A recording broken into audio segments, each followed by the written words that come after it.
In this lesson, we'll finish rigging the eyes. The eyes present us with a formidable challenge. If we were to go ahead and select, let's say, our right eye, and go ahead and do a look at constraint to our eye control, we can see that it's going to flip out because of how the eye is oriented. Just from selecting it, you can see that it's at a slant. So even if we were to go to our rotation list to edit our look at constraint settings, you can see that our look at axis is actually the Y, and in this case our axis source would be the Z. Even setting that, it's not going to fix our problem for us. So we need to come up with another solution to get this working. What we could actually do is use another point helper that's aligned to the eye. From there we can link the eye to that helper, and being that we won't edit the orientation of the eye, we can do a much more seamless look at constraint connection. And being that the eye is linked to that helper, it will follow correctly. Okay, so we're just using this pretty cool technique here to get this working for us. Okay, there's no need to try to figure out some complicated solution for the eye.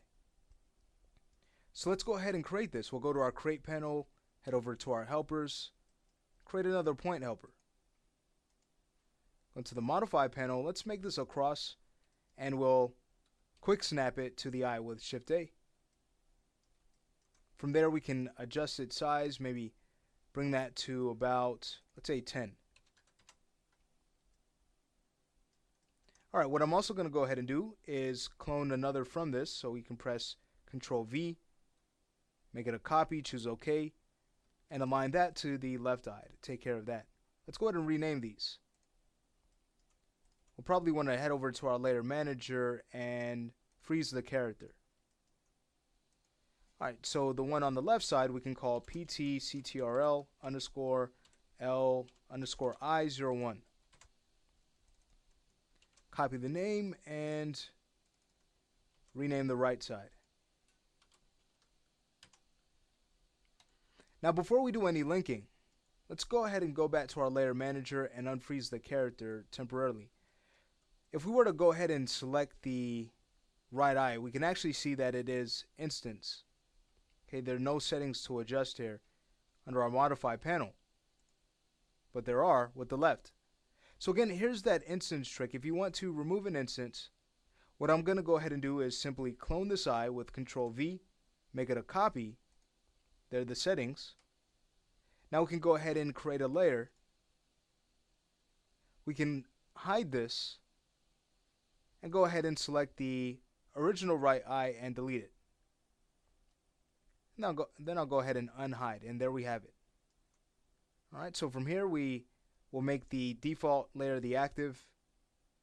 We can now select this eye and remove it from this layer by simply adding it back to our animation character layer. Then we can go ahead and delete layer 1. Okay. I'd like to also go ahead and rename the eyes, being that they're geometry. Can simply call them GEO for our prefix underscore L underscore I01. Copy the name, go to the right, and rename it. Alright, so we'll set up our links, and then we can finish up by look at constraining to these controls. So first things first, let's go ahead and take the helpers, and I'll go ahead and freeze the character again. It keeps getting in the way. Okay, we can select our helpers, go to our link tool, and link to the head bone. What we can do from there is go ahead and freeze their transformations. Clean them up.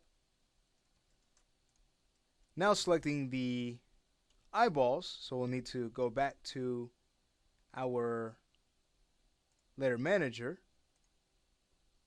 unfreeze the character. I'll go ahead and actually select both of them, add them to a layer so they're easier to work with.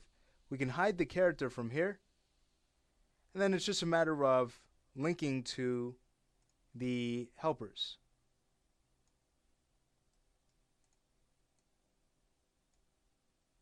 Once that's done, again with the eye selected, can go ahead and add them back to the animation character layer.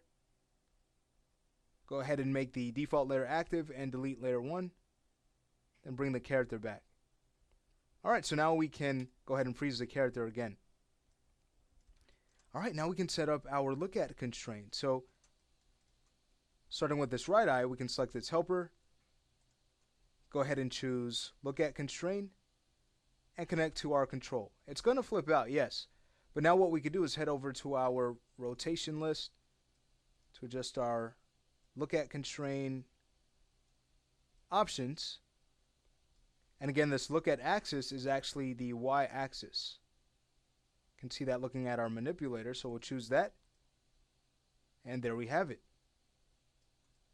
If we were to go ahead and take this eye control and start to move that around, there is the eye rotating just fine. Okay, so we learned a trick. Even when the eye is slanted, we can still bypass that by using another object, not tweaking its orientation at all, instead just moving it into place and then setting up a few links and then do our constraint. Okay, so let's take care of this left eye to kind of finish up here. It flips on us, but no problem. Go ahead and choose the Y-axis, and there we have it. Now, if you want to, you can go ahead and adjust your view line absolute setting. Go ahead and turn that off. So the line is actually looking directly at the object, and then it doesn't go past that. I'll do the same for the other helper. You can turn it off if you like, but I'd recommend keeping it on. What we're going to do is actually hide the helpers, and then that's going to hide this view line. But if we ever need to see where the line is, we simply just bring the helpers back. So heading back to the layer manager, let's go ahead and select our eye helpers and add them to objects to hide. Okay, so as we hide them, there we have it. It's a lot cleaner. We can orient the eyes, have them look at you. Then when we go ahead and unhide again, we see the view length. Great, well, we have finished rigging the eyes. The next step, and our last step actually for the character's face, or for our head rig, that is to set up facial controls. So that's what we're going to start in the next lesson.